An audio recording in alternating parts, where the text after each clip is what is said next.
One thing that we discovered was recruiting is very difficult when you're in stealth and much easier once you're out of stealth. We tried recruiting founding engineers before that and after that, and it was just so dramatically different. Before launch, we were having to tap our networks, get introductions to folks who we knew might be looking, and it was a very time-consuming process. It was hard for them to get excited about us compared to the other options they had because we didn't have that much visibility and that much publicity yet. My name is Lauren Long, and I am the co-founder and CTO of Ampersand. This is Code Story, a podcast bringing you interviews with tech visionaries. Like 6 months moonlighting. There's nothing on the backhand. Who share what it takes to change an industry. I don't exactly know what to do took next. many goes to get right. Who built the teams that have their back. The company is its people. The teams help each other achieve. I was proud of our team. Keeping scalability top of mind. All that infrastructure was Yes, we've been fighting it as we grow. Total waste of time. The stories you don't read in the headlines. It's not an easy thing to achieve, mind Took it you. off the shelf and dusted it off and tried it again. To ride the ups and downs of the startup life. You need to really want it. Not just about technology. All this and more on Code Story. I'm your host, Noah Lappart, and today how Lauren Long built the best developer platform for user-facing integrations, batteries included. This episode is supported by Terso. Terso is the open-source edge database from the creators of libSQL. Do you put your edge computing close to your users? You should put your data there too. Terso makes this easy utilizing the developer experience of SQLite. Access a free starter plan at terso.tech/codestory. Terso, welcome to the data edge. This episode is brought to you by our friends at MemberStack. MemberStack is the fastest way for you to launch a beautiful Webflow MVP with robust authentication and smooth payments integration. Join companies like Slack and American Airlines in serving millions of members every single day. Get started for free by visiting memberstack.com/codestory. Lauren Long was originally born and raised in China and moved to Canada when she was 10. She had to learn English for the first time, which taught her to embrace hard things and challenges. She attended university in Canada and started her first company there called BoxIt. Outside of tech, she is an outdoors person, unlike when she lived in China, where she was more of a city girl. She loves to hike, rock climb, and do yoga. She also loves to cook and claims she learned to cook a whole duck once, creating 5 meals from all the parts. Lauren was a key developer at Firebase, and post that, she started thinking about her past experiences and what areas could be improved, and she landed on integrations. Once she met her now co-founder, they realized they both were passionate about solving this problem. This is the creation story of Ampersand. So Ampersand is a developer platform that lets engineers add user-facing integrations to their SaaS app. So now if you're building a new type of SaaS, a new B2B product, you have to integrate with your customers' existing systems of truth because that's where their business data is kept. So these systems of truth include things like client relationship management tools, CRMs, they include ERPs, they include HR software, they include applicant tracking systems, all these places where different business data is currently being kept and where different teams are collaborating around it. But the new breed of SaaS are also having to have really great bidirectional data sync into these systems of truth so they can provide these really intelligent workflows on top, these beautiful user experiences, especially with the advent of AI-based tooling. A lot of how well an AI model performs is based on the data you're pulling from. So this connectivity layer becomes kind of table stakes to get right if you're trying to create new software for businesses. Ampersand is the platform that allows builders to both build, test, and manage those data pipelines. So we are a developer-first product. We're not no-code like Zapier. That's kind of the first comparison people often have. So you can think of us as the connectivity of Zapier, but in a code-first, developer-first solution. So as I mentioned before, I am coming from a few years at Firebase, really enjoy building for developers. So when I was thinking about what do I build next, developer tooling was a pretty obvious choice for me. So I started thinking through all of my past experiences, all of the things I had to deal with as an engineer that I wish I could offload, and integrations was definitely top of that list. Along the way, I met my co-founder, Ion Barua, who previously also had a company. His was called Siftery, so they kind of created the category of SaaS management. And as you can imagine, a lot of integrations work needs to be built to make that product really work well. So their engineering team was really struggling under the load of having to build and maintain all these integrations. He, as the CTO of that company, had looked around the market for different solutions that could work and really couldn't find one that was powerful enough, that was flexible enough, that plugged into their developers' workflow seamlessly. So he was setting out to build that product. So when we had met, we literally were working on the exact same idea, very similar hypotheses as to how we would solve the problem better compared to what currently exists. So it was a very natural fit for us to work together, and our skill set is pretty complementary. We're both technical, but he was very drawn to the go-to-market side, thinking about how do we really get this distributed, how do we get this out there. I was drawn to building developer experiences, building developer products, and handling more of the engineering and product side of things. So we decided after a few months of working together on a trial basis that we would co-found together. Tell me about the MVP, so that first version of the product you built. How long did it take you to build, and what sort of tools did you use to bring it to life? So we have had several MVPs, I would say, and we were in fact still building one of our MVPs. So the first phase of our company, we're pretty new, so we only really started officially last October, so that's October of 2022. We spent the first few months just talking to engineers and product people who have built integrations. We had over 100 conversations with these people who had built in-house, who had used other products, who had hired consultants, who had already built integrations and have had issues with it, or they're thinking about building a new one, and we were hearing about what their requirements were. So we had all these conversations to really validate our direction and validate our product hypotheses. And after we got to a point where we felt comfortable with our understanding of what was needed, we felt very validated in our direction, I then built a demo. So this was with code. This was built using Firebase, unsurprisingly, because I knew the tooling really well and it was easy to get started. So that was the demo that we raised our seed round on. So we raised our seed round earlier this year, $4.7 million, led by Matrix partners. And that seed round was another inflection point in our company. So after we raised that, we then started thinking about, okay, how do we expand our learning even more to beyond the people we've talked to so far? So Pat Malatak, who's one of the partners at Matrix working with, he had spent a long time at Twilio. One of their philosophies at Twilio was launch the docs first, because as a developer product, your documentation is really the primary interface. So they have this practice to, before they build a product or a feature, they would do the docs and launch that first and then build after that. And we really like that philosophy. So we ended up doing the same thing. So if you now go to withampersand.com and click on docs, you'll see our docs. So that was our second MVP, was our full documentation of what we imagined the experience to look like for the UI library, for the CLI, for our APIs. And that we had launched in April. And now we're working on our third MVP, which is the MVP we hope we can get in production. That's actually a usable product that a couple of companies that we're working with, we call them design partners, could use to develop some of their integrations. So we are in the middle of building that as we speak. This episode is encrypted by CipherStash. Data breaches are becoming a fact of life. Know why?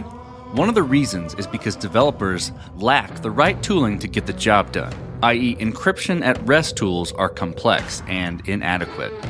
The solution? Encryption in use with CipherStash.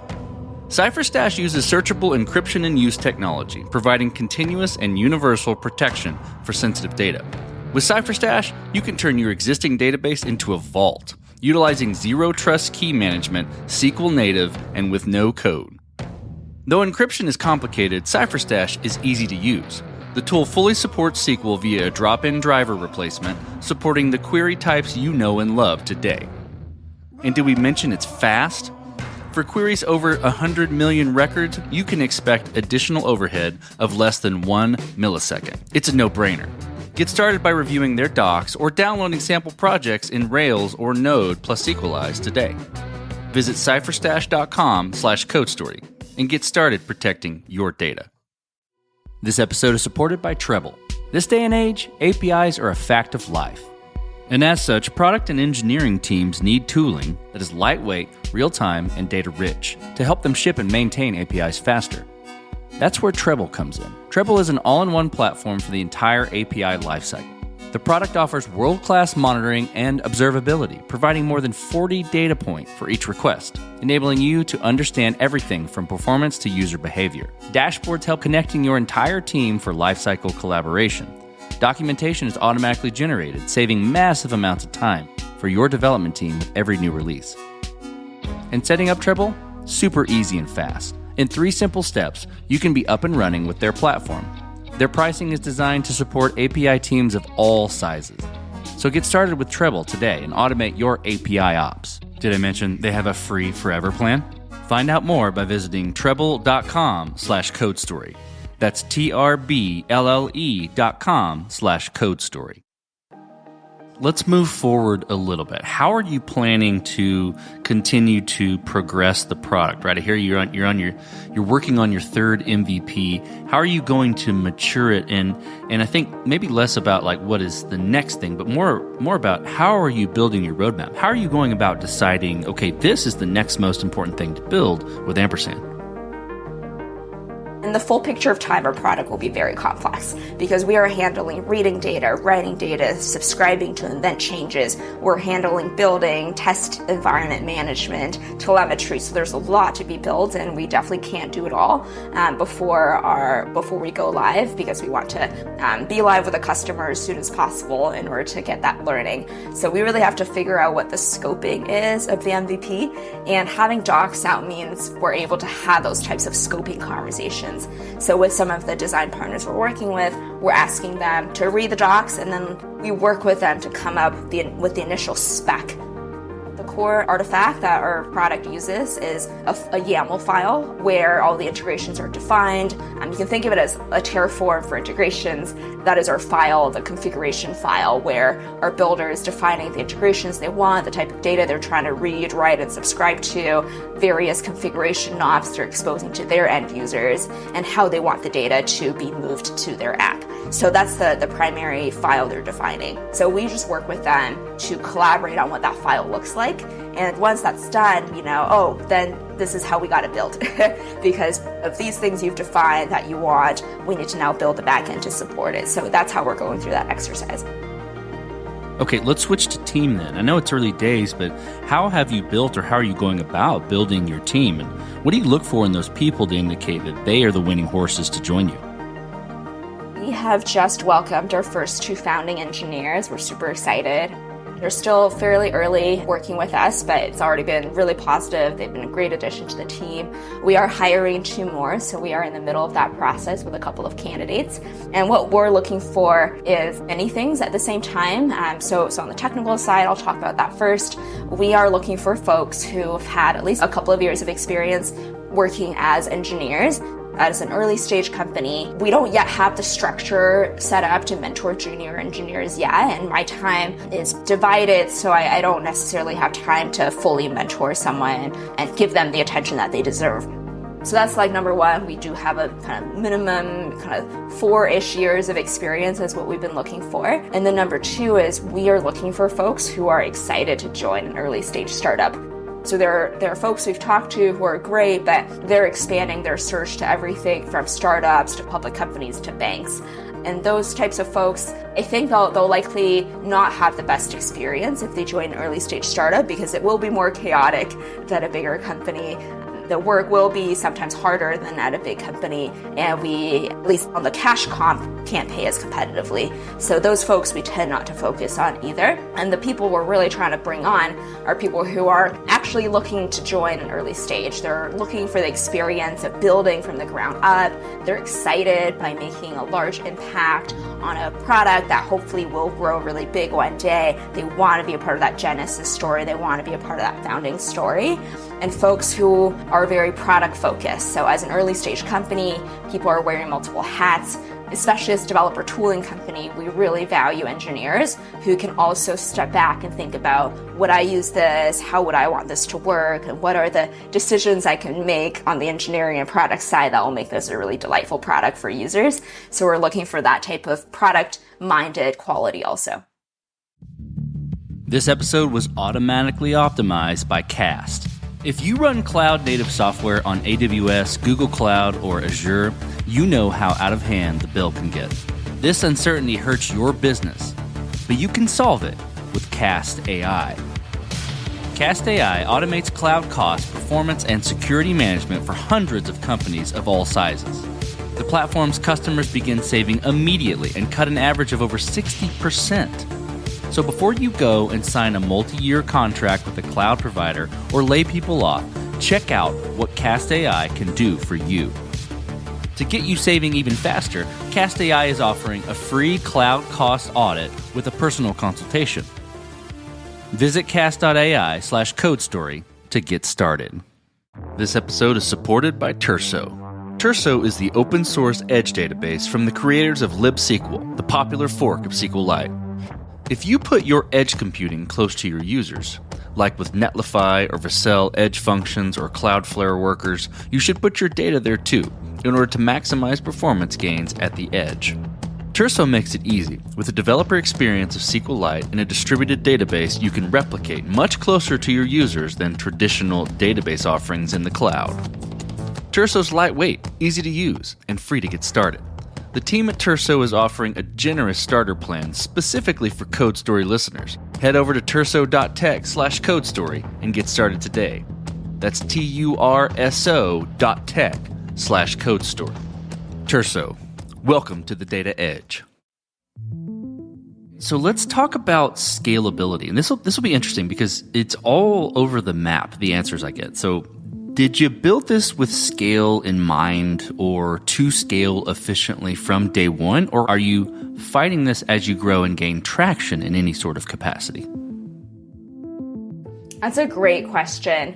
And I think developer tooling is a very unique space because our customers are very sophisticated and a lot of them are asking questions about how we're architecting the product, what's our stack, how are we handling scalability. So scalability is definitely top of mind for our users. I think unlike maybe a B2B SaaS who's not selling to engineers, or unlike a consumer product where people are more asking product questions, our customers are asking both product questions and engineering questions to us. So we do have to be much more scalable from the get-go than other products at our stage might be. We are building with scalability in mind.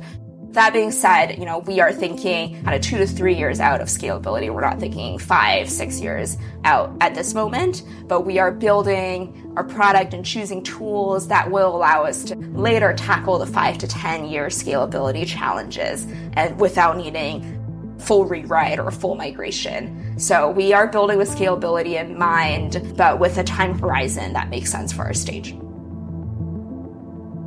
Okay, so as you step out on the balcony and you look across all that you've built thus far, what are you most proud of? We are very early, so I hope there's many more things we're building that I can be proud of. But I think right now, for me, in this point in my journey, I'm proud of the fact that I waited long enough to work on something I was passionate about. And that was kind of a mistake I made with my first company. I was not passionate about self-storage. We kind of worked on the company. It was because it was our third pivot. We had 2 very different ideas we initially tried out in the beginning that didn't quite work. And when we finally landed on the third one that got some traction, we were just so excited about the traction that we focused on that and we started building a company around it. If I step back in time, that probably wasn't the best space for us to be in, both in terms of personal interest as well as the most scalable business model. So this time around, I've been really cautious about making sure I'm picking a space that I think has longevity, as well as a space I think I can be passionate about for 10 years to come. So I think, very, very early stage of the company, so can't point to much achievements yet, but I am excited for the space we've picked and for the product that we are building. Let's flip the script a little bit. Tell me about a mistake you've made and how you and your team respond to it. We have not yet had enough time to make big mistakes yet, but one of the mistakes we definitely made was not diversifying our banking strategy. So we were affected by the Silicon Valley Bank collapse. We had all of our money there right after the seed round, so it was a very scary few days. Luckily, we did recover all the funds, and now we've diversified. So that was definitely something I was not expecting as a part of my entrepreneurial journey, as one of the risks I have to think about. Well, let's talk about something a little more fun then. So what does the future look like for the product and for your team? It's early days, so I know you guys are sprinting, running hard, working on that third MVP. What does the future look like? So our focus for the next phase is really developer love and customer engagement. So we do hope to make some revenue, but mostly as a signal that people like our product and are willing to pay for it, not actually to make revenue. What success will look like for us is if a few companies implement us in production and they're relying on us, and if we took it away, they'd be extremely sad about it. So that's what we're aiming for, is that being really crucial to someone's stack and being that backbone of a part of their product. So let's switch to you, Lauren. Who influences the way that you work? Name a person or many persons or something that you look up to and why. I've been really fortunate to have had some really excellent mentors in my life, especially people I've worked for in the past. So I mentioned I joined a hardware company called Nimi. The CEO, Carl Martin, has been one of my mentors. He still is someone I look up to and chat with. So when I was coming into Nimi, one of the things I noticed right away was he has superpowers of making people feel really important and valued. And he is actually an introvert, which is, I think, pretty atypical for founders. But because of his introversion, I think he had this special ability to really focus on the person he's speaking to.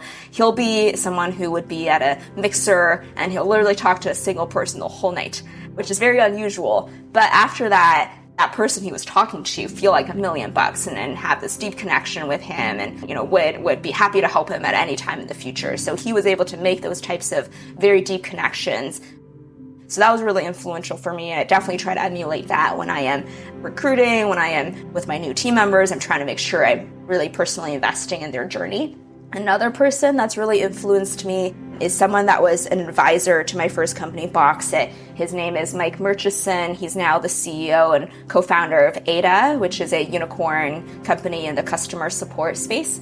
So one thing that he really emphasized was to pick one big priority each day instead of having a to-do list that's a mile long. And the rationale was it really forces you to think about what is the most important thing I have to get done today. And you feel accomplished when you get that things done. And maybe you'll get your other things on your to-do list done anyways, but having that focus and that prioritization is really key. So what I do now on a lot of days is I'll have a Post-it note on my desk where I'm just writing one thing down at the beginning of the day. And I try to make sure no matter what disruptions come, no matter how many meetings I have that one thing that I get done. So that's really influenced the way I work also. I know it's early days, but I'm going to ask anyway. If you could go back to the beginning, what would you do different? Or where would you consider taking a different approach? And it doesn't necessarily have to be something that went wrong. It could have been something that worked pretty well, but maybe you tweak it a little bit. One thing that we discovered was recruiting is very difficult when you're in stealth and much easier once you're out of stealth. So we announced our seed funding and went out of stealth in April. And we tried recruiting founding engineers before that and after that. And it was just so dramatically different. The types of candidates we were able to talk to and their response to us. So before launch, we were having to tap our networks.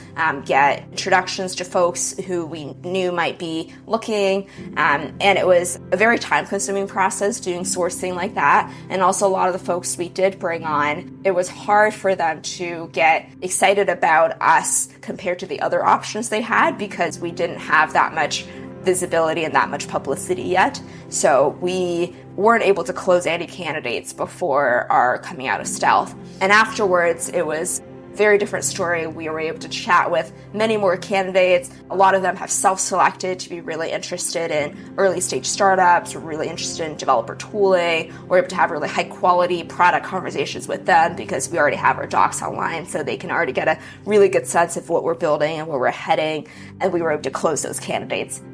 Yeah, and I think the other thing we learned is it's okay if people know what you're building. I think one of the reasons why founders stay in stealth for so long is they're scared of competitors. They don't want other people to see what they're building and build the same thing or build a similar thing. And when we were actually in stealth, someone copied what we were doing. And at first we were very upset.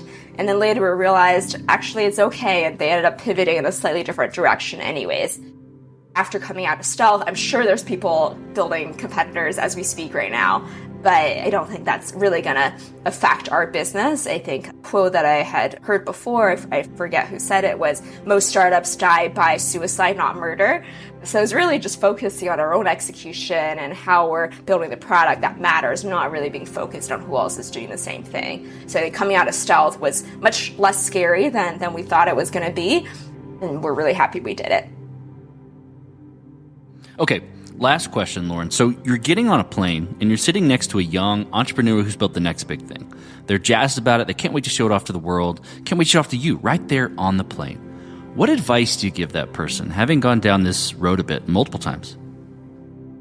One thing I would really encourage people to do before they embark on the journey of starting a company is to really do some introspection as to why they're doing it, what will make it a success for them, because financial success in the company being successful is not guaranteed. So beyond that, what else is success? Is it learning? Is it building a product you're really passionate about? Is it building for a demographic that you feel a deep connection to? And once you identify that, what other success metrics you're looking at, you can decide if pursuing this current idea makes sense for you and aligns with that vision. Before you go and spend all of your energy on it and raise funding, think about, is this the thing that you should be spending the next 10 years of your life doing? Completely agree. Well, Lauren, thank you for being on the show today, and thank you for telling the creation story of Ampersand. Thank you. It's fun to be here. And this concludes another chapter of Code Story. Code Story is hosted and produced by Noah Labhart. Be sure to subscribe on Apple Podcasts, Spotify, or the podcasting app of your choice. And when you get a chance, leave us a review. Both things help us out tremendously. And thanks again for listening.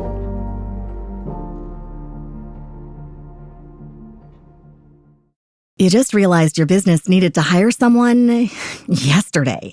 How can you find amazing candidates fast? Easy. Just use Indeed. Stop struggling to get your job post seen on other job sites.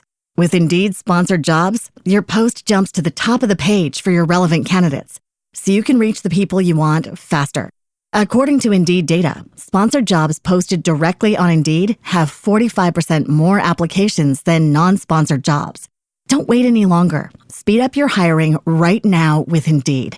And listeners of this show will get a $75 sponsored job credit to get your jobs more visibility at Indeed.com/PODKATZ12. Just go to Indeed.com/PODKATZ12 right now and support our show by saying you heard about Indeed on this podcast. Terms and conditions apply. Hiring? Indeed is all you need.